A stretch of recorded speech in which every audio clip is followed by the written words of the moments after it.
This video is for you if you're planning to buy a house in Canada. So this is based on our real experience. So lahat ng napagdaanan namin i-share ko sa inyo, and then lahat ng mistakes, lahat ng lesson learned, I will share in this video.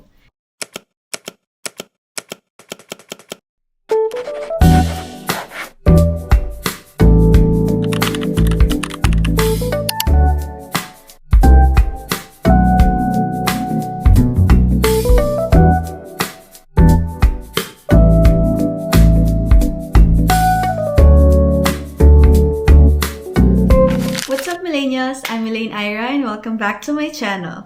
For today's video, we are going to talk about naman yung step-by-step process on how we acquired this home, or kung paano yung mga ginawa namin before nakuha namin tong bahay na to.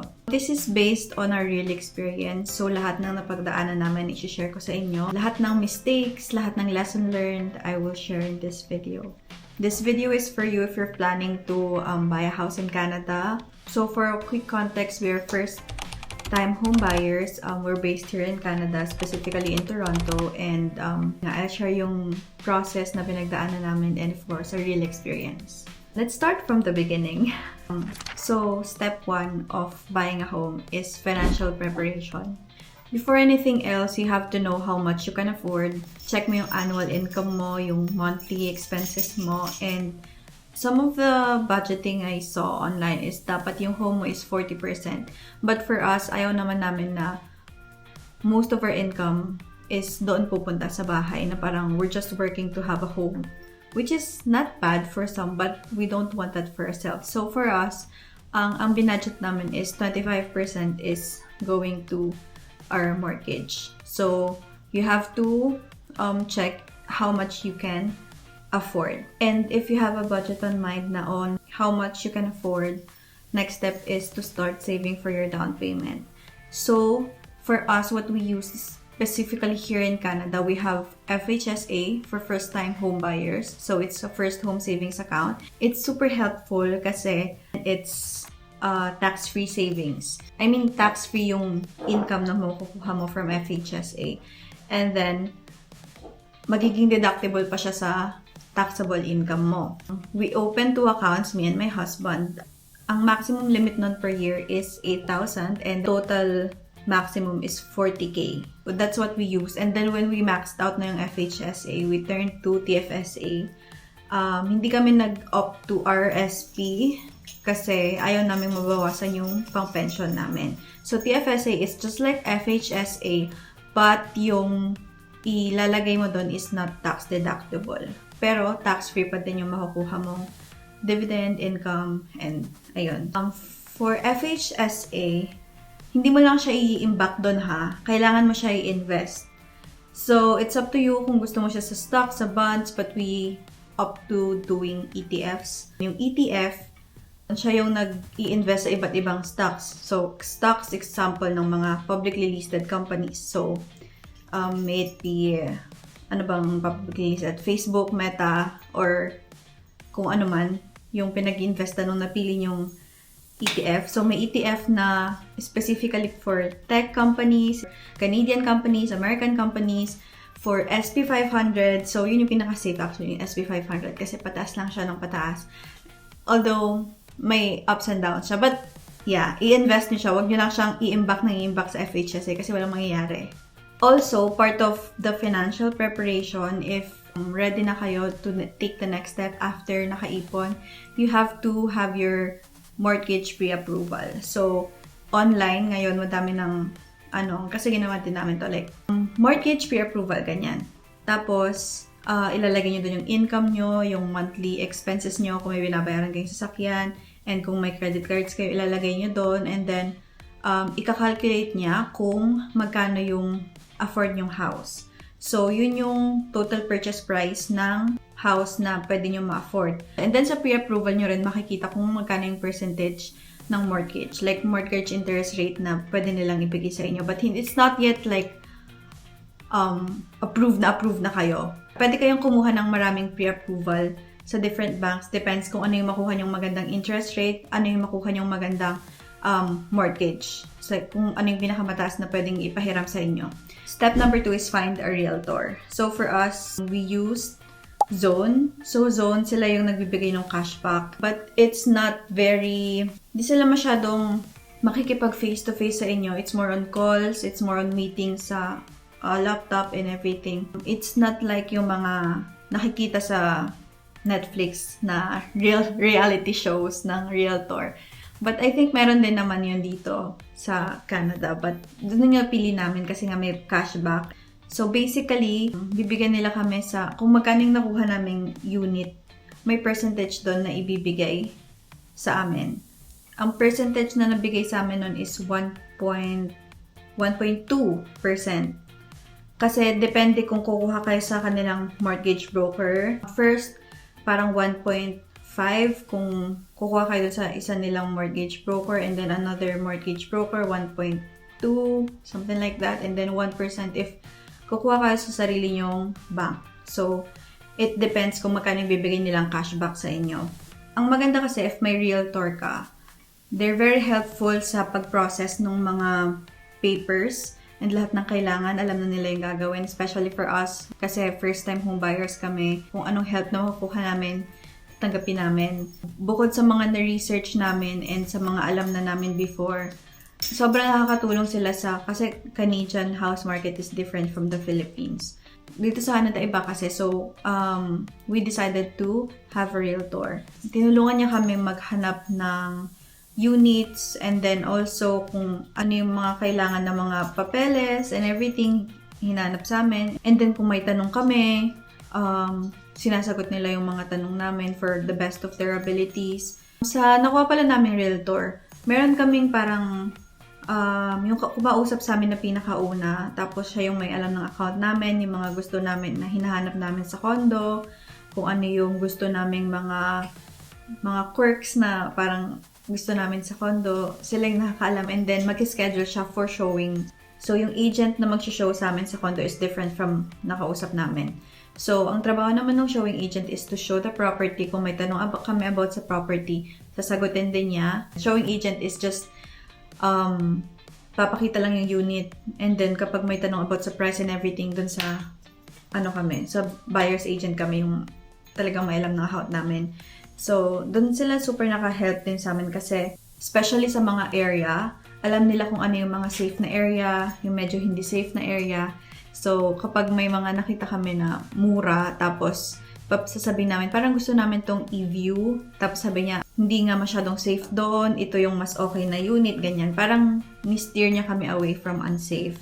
Pero syempre, kung gusto din namin talagang eventually tignan yun, kami naman yung masusunod. Pero yun yung nag-a-advise sila ng mga ganong parts. Kasi hindi naman namin, syempre parang ako, magdadalawang taon pa lang din ako dito. Hindi ko alam kung ano yung magandang neighborhood, safe neighborhood. Ganyan, doon din sila naka-help talaga. Step 3 is house hunting. This is the most exciting and nakakapagod na part. Kasi talagang, papagurin yung energy mo. Like, halos every night noon, may showing kami. And not just one condo, minsan 3 condo in one night. Tapos, mas night kami kasi may mga trabaho kami ng umaga. So, yeah. It's very fun kasi nakikita mo yung iba't ibang neighborhood, iba't ibang size ng condo. And yun nga, pagka bagong condo, mas maliit yung cuts ng room. And then, kapag mas luma, malaki yung cut, pero ayun nga, mas malaki yung maintenance fee. So, ayun yung mga cost analysis mo kung mag-start ka ng review anong pipiliin. Ayun nga, nasabi ko sa previous video ko yung mga requirements namin. So, kailangan nga safe yung neighborhood. Tapos, number 2, kailangan may 2 bedrooms. Sa number 3, dapat pet-friendly talaga sila kasi nga meron kaming 2 dogs. So, yun yung unang tinatanong namin sa showing agent if this condo permits having a dog in the unit.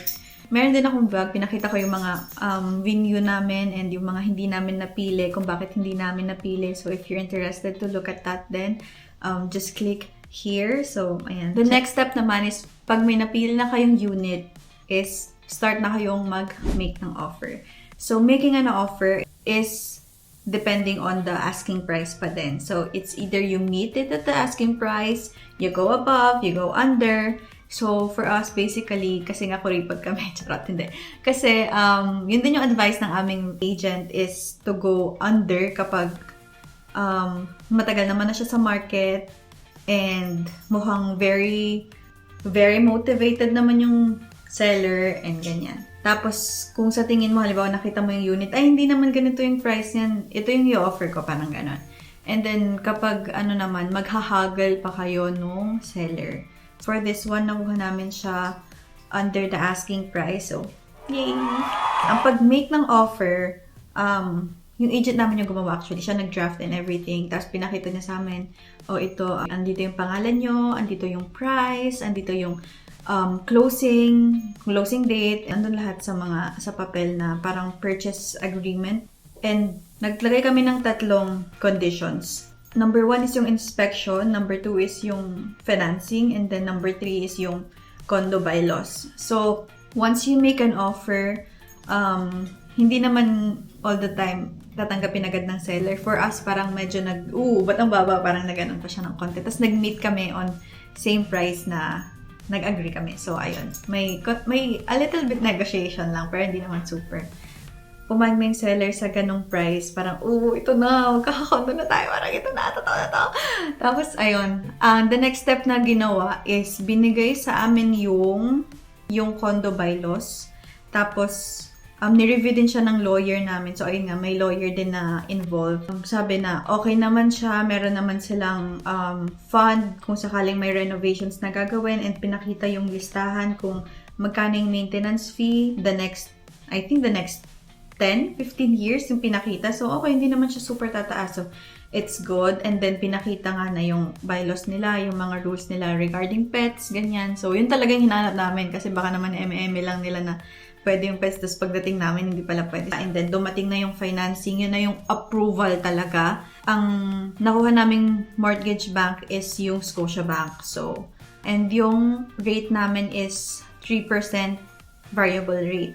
And then, sa inspection, parang $500 yung bayad niya. Ang closing date namin is February pa. So, parang yun yung napili naming closing date na nag-agree naman yung seller kasi gusto pa naming mag-holidays dun sa luma naming place. Tsaka parang gusto lang namin na andun pa kami, like last hurrah. And also, kasi kailangan naming magsabi sa landlord na kailangan magbigay ng notice na aalis ka. Hindi yung bigla ka na lang aalis sa unit kasi i-inspect nila yung unit kung mababalik pa ba yung deposit mo, yung ganong part. So, 60 days before, nagbigay kami ng letter and ayun, pumayag naman sila na aalis. Bawal naman, ba't ka naman nila pipigilan? But ayun, kung nagbigay ka naman ng prior notice, ayun, nagbigay kami and then February 2, yung closing date namin noon. Oh, I forgot to, nung magme-make ng offer, meron kaming binigay na initial deposit bago natuloy yung 3 conditions. Nagbigay kami ng 5,000 sa seller's agent. Tapos, parang kapag hindi natuloy yung 3 conditions na yun, ibabalik sa amin. So, hindi naman binigay pa lahat yung down payment on that day. And then, sa closing day na, doon na ibibigay yung lahat ng down payment. So, ang binigay naming down payment is 5% lang. But, hindi lang yun yung babayaran pala ng closing. Which is, hindi naman super nagulat. Pero parang yun yung kakaiba dito. Kasi sa Pilipinas, parang wala naman masyadong closing cost. Parang bayaran mo lang yung baka illegal ginawa ko. Pero parang sa Pilipinas, hindi naman ganun kadaming ginawa. So, yung parang lawyer lang babayaran mo and everything. Tapos sila na bahala. Sa Pilipinas, parang pagbibili ka, more likely in-house yung financing. May ganun pang choice, di ba? Tapos minsan, cash. Pero, taling uno kasi nabili cash. Okay, don't judge. Pero ayun, dito, kakausapin pa namin yung Scotiabank. Nagkaroon kami ng meeting with Scotiabank and explain niya yung package na binigay sa amin. Tapos, kung pwede ba kaming mag-prepay, kung sakaling hindi lang namin gustong bayaran yung monthly. And then also, kung may choice kami to fix the rate, pwede din daw yon. But for us, hindi namin pa nakikita. Kasi unless tumaas yung prime rate ng 5.4, mananalo kami sa variable rate namin. So, yeah, gawin nyo din yung research kung anong mas mag-work sa inyo, kung stress-free fixed rate yung gusto nyo kasi hindi na siya magbabago all throughout your mortgage period. But for us, we chose the variable rate kasi mas makakamura kami. And on the forecast naman, well, it's not yet fixed, but on the forecast, hindi naman tataas ng 5.4 yung prime rate. So, hopefully, totoo yon. Nakausap din namin yung lawyer, nagkaroon din kami ng meeting sa lawyer na kung ano yung kasama sa babayaran namin, which is good kasi ano ba tong binabayaran namin? Ang mahal din namin. Parang binayaran namin is 4,000 sa lawyer fees. So, kasama na doon yung title insurance. Title insurance is yung parang kapag may mali sa claims ng condo. Halimbawa, kasi may kasama ditong parking, may kasamang storage. So, kung sakaling wala yun, pwede naming sabihin na, bakit wala naman palang parking? Ito yung siningil mo sa amin. Sinabi mo, may parking, ganyan-ganyan. Although, hindi ka naman makikipag-away. Pero, ilalagay siya ng lawyer in paper na yun. May insurance ka na lahat nung andon is andon talaga. Kapag wala, pwede ka nilang bayaran ng ng amount na kung magkano yung nag-meet kayo na price or something. I don't know, thankfully, hindi namin siya nagamit kasi kung ano naman nga, meron naman lahat nung sinabi niyang meron. And then, ano pa ba? Yung pag-process sa munisipyo ng Toronto, sila na din gumawa. Pangalan namin dito sa building and then sa tax, sila na gumawa. So, next na taxable period, kami na yung pangalan, parang ganon sila lahat nag-ayos nun and thankfully kasi hindi ko alam paano gawin yon. And also, sa closing day is doon binigay din yung cashback. So, ginamit din namin pangbayad sa closing cost and sa down payment. So, nakatulong din talaga siya. Yung sa lawyer, sila din yung nag-coordinate nung sa financing namin kasi parang hindi na dumaan sa amin yung Scotiabank na parang inabot yung cheque or something. Yung lawyer na namin yung kumausap sa Scotiabank and dun sa seller's agent para ibigay yung pera. And then, ang kailangan na lang namin ibigay nun is the rest pala ng down payment, binigay na namin sa seller's agent yung bangko na binigay nila, which is the same na pinag-depositan namin nung 5K na una. And after na nun, na-close na, after na nila nagawa lahat yon, na-transfer lahat ng kailangan i-transfer, yung pera na bigay and everything, in-inform na nila kami na okay na, pwede na kayong pumasok sa unit nyo, ito yung susi, ganyan. Actually, yung susi kinuha lang din namin dito na sa gabi na din nun, parang 6, 7 p.m. Doon na kami nakapunta after work.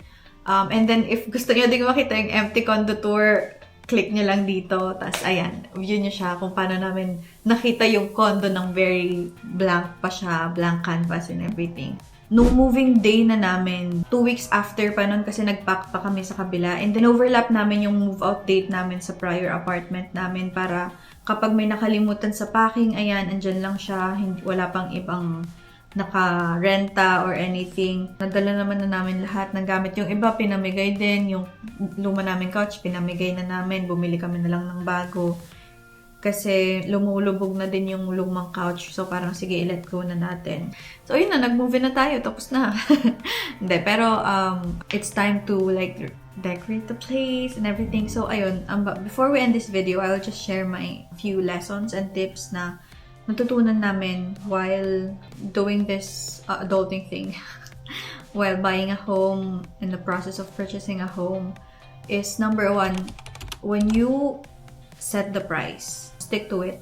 Hindi yung kapag may nagustuhan ka, mag-adjust ka ng budget mo, na pipilitin mo na yun na lang yung budget mo. Parang kung ano yung naset mo na price, that's it. Yun na. Kapag pabago-bago ka ng price, mas mahihirapan kang makahanap ng home for you. Kasi parang hindi mo alam kung ano yung gusto mo talaga. Tapos, kung ano yung naset mong requirements mo, stick to it din. Kasi kapag may nilagay ka ng requirements, ayun na, hanapin mo yung para sa'yo. Yung nakatakda for you. Meron yan. And then, kapag may binigay na papeles, basahin. Basahin ng basahin. Hindi yung pirma lang mga pirma. Kasi mamaya may silingit na sila dyan na hindi mo pala gusto. Tapos, magre-reklamo ka at the end. Bakit ganito? Bakit ganyan? Tapos papakita nila, pinirmahan mo to. Nakita mo ba? Hindi mo pinasa. Boom. Diba? So, kapag binigay sa'yo yung condo rules, basahin mo. Nung sa amin, ang binigay na una pa lang, status certificate. So, okay lahat. It's good. hiningi namin yung buong bylaws, like yung buong binder, hiningi namin siya. So, right naman namin yun. And then, binigay naman, walang problema. Binasa namin lahat kung ano yung mga bawal, ano yung mga pwede dito, meron pa pala kaming night quiet time, 10 p.m. So, di ba, hindi namin malalaman yun kasi status certificate lang binigay nila nung una. Siyempre, may mga rules dito sa place na bago sa Toronto, kailangan mong i-adapt. The same with condo rules. Hindi mo siya kailangang ibaliwala na, bahala kayo dyan, akin naman tong unit, yung ganon. And then, of course, last but certainly not the least, is kukuha ka ng insurance sa condo mo. Kasi most probably, yung insurance na kasama sa maintenance is for the whole building. What if may nangyari sa loob ng unit mo? Hindi na nila yung papakialaman. Nasa labas, yung nasa common areas, yun lang yung binabayaran mo sa maintenance. Pero sa loob ng bahay mo, kuha ka ng insurance. Kasi whatever, kung anong mangyari, at least, di ba, meron kang panghahawakan. It's important na insured yung lahat ng gamit mo dito. Kung may nangyaring hindi maganda or hindi mo ina-expect, at least meron kang makukuha sa insurance mo. After all that, makakapagpahinga ka na on your own home. I know sometimes it's parang out of reach as an immigrant na magkaroon ng sariling place dito sa Canada, but when you really want it, you have to take the necessary steps to go for it. I just wanna share. Wow, kanina pa ako nag-share, but okay, I'll share. Kasi we have many different reasons why we decided to buy a house. But one thing then is yung experience ng husband ko and ng family niya before na 2020 yun, COVID. I think it's November, December. Bigla na lang silang binigyan ng landlord nila na aalis na sila. They have to look for a new place, winter noon, na naghahanap sila saan sila pwede lumipat. Bigla na lang silang papaalisin kasi daw doon titira yung anak niya. But then, nalaman nila a few months after na pinarenovate niya to parang itaas yung price. So, although ngayon meron ng rules na bawal yun gawin, parang ayun, yung may fear ka na bigla ka na lang papaalisin, ganun. At least for this one, di ka nang papaalisin. Unless di ka makabayad, di ba? Papaalisin ka ng bangko. But, yeah. So, that's why we budget, we prepare, and yun nga, number one na step yung financial preparation. And ayun, thank you so much for watching. I hope this video has been helpful, especially sa mga naghahanap ng bahay as a first-time home buyer dito sa Canada. I hope may napulot kayo or anything dito sa vlog na to. If may questions kayo, just feel free to comment down below. I'll try my best to answer them. But if not, sin na lang kita. Thank you so much for watching. See you in my next vlog. Bye!